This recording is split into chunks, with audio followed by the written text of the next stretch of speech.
নমস্কার বন্ধুরা, আজকে আমি করব ইলিশ মাছের পাতুরি। ইলিশ মাছের পাতুরি করতে আমি 3 পিস ইলিশ মাছ নিয়ে নিয়েছি।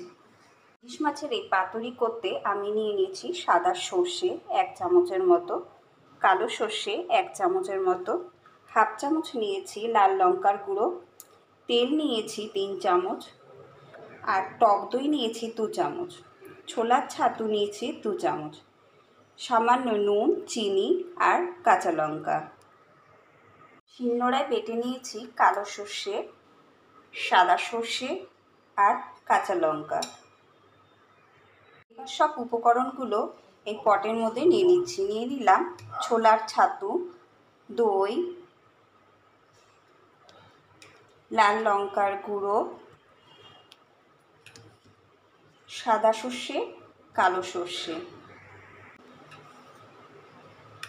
সাদা সর্ষে বাটা, কালো সর্ষে বাটা, কাঁচা লঙ্কা বাটা, চিনি, নুন, এগুলো সব মাখিয়ে নেব। দিয়ে দিলাম হলুদ 1 চামচ, সর্ষের তেল,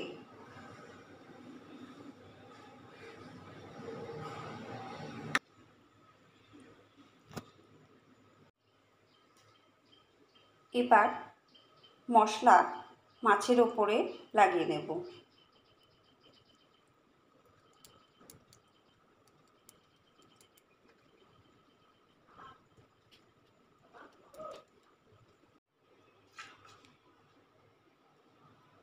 দুপাশে ভালো করে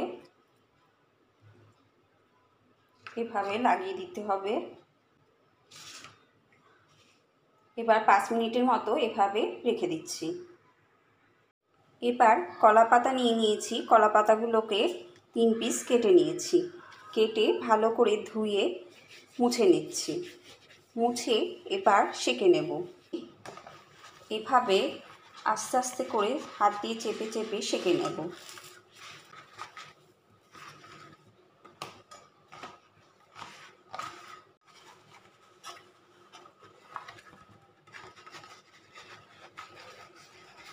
বেশ নরম হয়ে গেছে। 5 মিনিটের মতো হয়ে গেছে, এভাবে রেখে দিয়েছিলাম। এবার কলা পাতায় রেখে মুড়ে নেব। এবার সেঁকে নেওয়া কলা পাতার মধ্যে মাখানো মাছ এভাবে একটা গোটা কাঁচা লঙ্কাও দিয়ে দিলাম। এবার ঠিক এইভাবে ভাঁজ করে বেঁধে দেব। কলা পাতাগুলোকে ভাঁজ করে ঠিক এভাবে বেঁধে দিয়েছি। এবার সামান্য তেল দিয়ে ভেজে নেব। সর্ষের তেল দিয়ে দিলাম। এবার ভেজে নেব।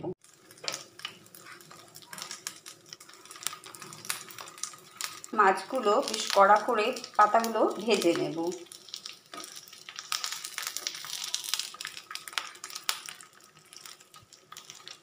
এভাবে একটু একটু করে উল্টে দিতে হবে, আর অনেক সময় ধরে কড়া করে ভেজে তুলতে হবে।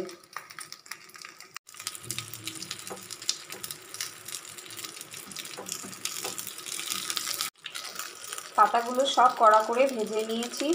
বাঁধাগুলো খুলে গেছে, কিন্তু কোনো অসুবিধে নেই, মাছ জায়গায় থাকবে। এবার নামিয়ে নেব। রেডি হয়ে গেছে ইলিশ মাছের পাতুরি। বন্ধুরা, আমার এই ভিডিওটি যদি তোমাদের ভালো লেগে থাকে তাহলে অবশ্যই লাইক করো, সাবস্ক্রাইব করো। Thank you.